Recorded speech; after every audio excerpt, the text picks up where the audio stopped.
Taarifa ya dharura kutoka Chadema yaharibu hewa Tanzania. Hujambo na karibu kwa taarifa zetu za TanzaPulse. Mvutano wa kisheria unaohusisha madai ya mgawanyo wa mali ndani ya Chama cha Demokrasia na Maendeleo umeingia katika hatua mpya baada ya shauri hilo kupelekwa kusikilizwa katika mahakama ya rufani ya Tanzania iliyopo eneo la Dodoma. Kesi hiyo iliyofunguliwa na mwanachama wa chama hicho kutoka Zanzibar, Said Issa Mohamed, pamoja na wenzake, sasa inatarajiwa kusikilizwa rasmi Machi tarehe 24 mwaka 2026, hatua ambayo imeanza kuvutia hisia za wanachama wa chama hicho, wachambuzi wa siasa na wadau wa mfumo wa haki nchini Tanzania. Kwa mujibu wa taarifa iliyotolewa na Chadema kupitia majukwaa yake ya mawasiliano Machi tarehe 13 mwaka 2026, shauri hilo limefikia hatua ya kusikilizwa katika mahakama ya juu baada ya chama hicho kuwasilisha malalamiko rasmi kwa Ibrahim Hamis Juma ambaye ni jaji mkuu wa Tanzania. Malalamiko hayo yalihusiana na maamuzi kadhaa yaliyokuwa yametolewa wakati wa mchakato wa awali wa kusikiliza kesi hiyo.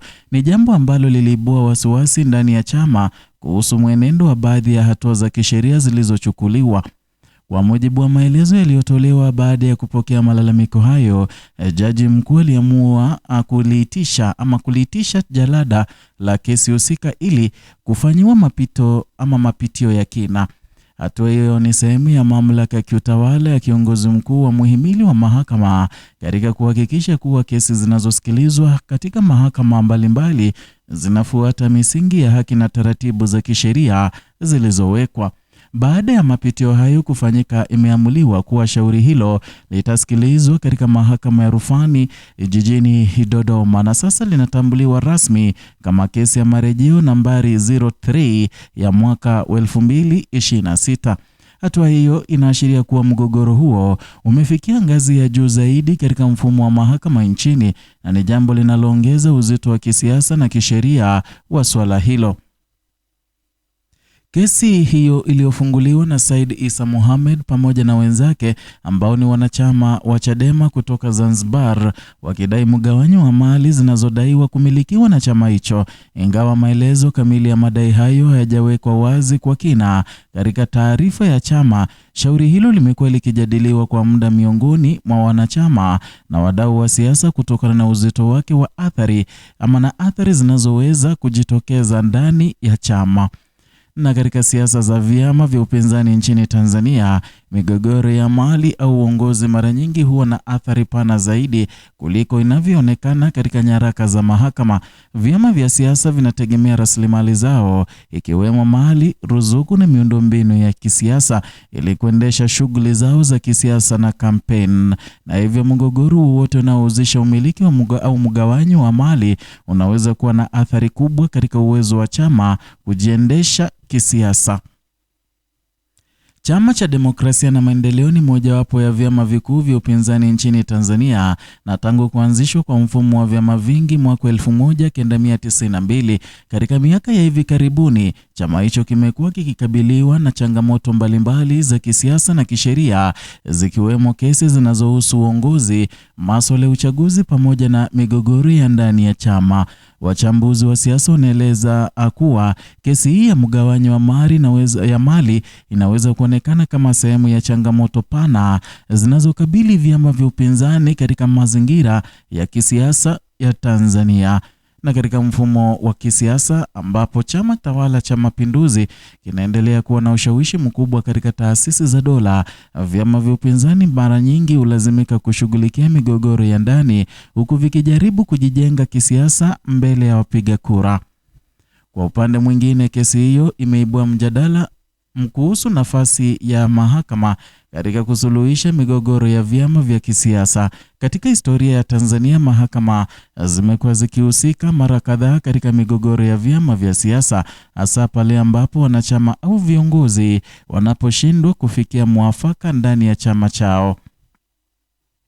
Kwa Chadema, kesi hiyo inakuja katika kipindi ambacho chama hicho tayari kinapitia mazingira magumu ya kutokana na kesi na migogoro ya kisiasa inayomkabili katika miaka hivi karibuni. Hali hii imeongeza shinikizo ndani ya chama, huku wanachama wakijaribu kudumisha umoja na nguvu ya kisiasa.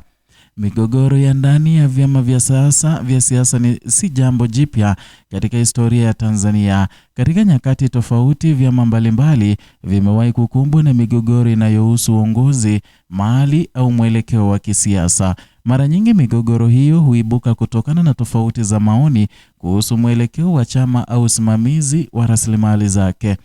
Na katika kesi ya sasa, wachambuzi wanaona kuwa hatua ya kufikisha katika mahakama ya rufani inaweza kuwa na athari kadhaa, na kwa upande mmoja inaweza kusaidia kutoa uamuzi wa mwisho kuhusu madai yaliyowasilishwa na walalamikaji.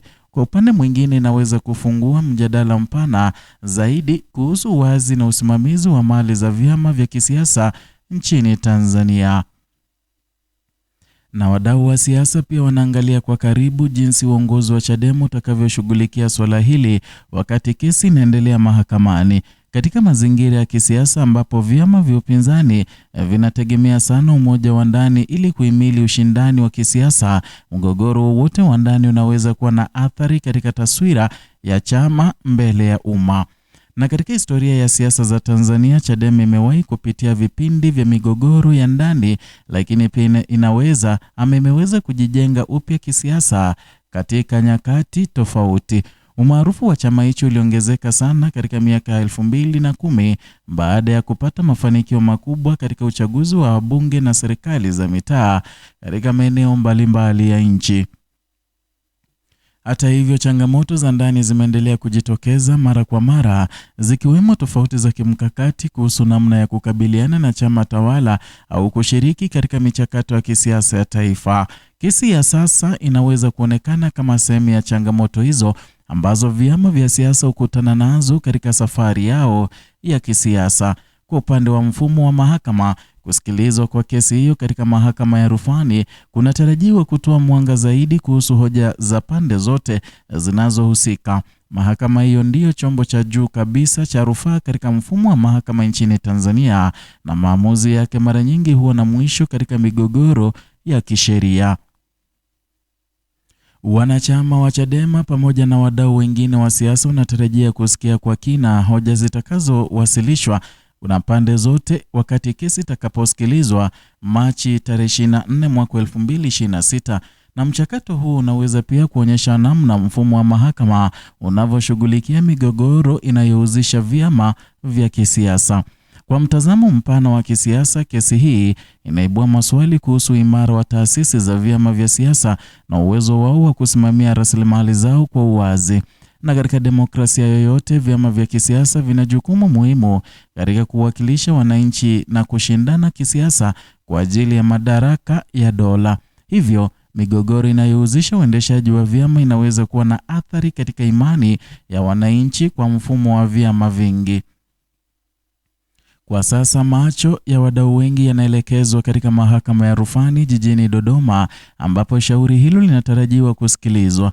Uamuzi au mwelekeo wa kesi hiyo unaweza kuwa na athari si tu kwa walalamikaji wa chama husika, bali pia kwa namna vyama vya siasa vinavyosimamia mali na rasilimali zao nchini Tanzania. Hatimaye, kesi hii inawakumbusha wadau wa siasa kwamba migogoro ya ndani ya vyama inaweza kuwa na athari kubwa katika taswira ya kisiasa ya chama husika. Na katika kipindi ambacho vyama vya upinzani vinajaribu kujiimarisha mbele ya wapiga kura, umoja wa ndani na usimamizi wa rasilimali zao unakuwa jambo muhimu zaidi. Na kwa hivyo, hatua ya kusikilizwa kwa shauri hili katika mahakama ya rufani inaweza kuwa mwanzo wa sura mpya katika mgogoro huo wa kisheria, lakini pia inaweza kuwa fursa ya chama na wadau wake kujifunza namna bora ya kushughulikia migogoro ya ndani bila kuathiri uwezo wao wa kushiriki kikamilifu katika ushindani wa kisiasa wa taifa. Ni hayo tuliokuandalia kutokana na taarifa hiyo ya Chadema. Zidi kuwa nasi na zidi kusubscribe, kulike na kushare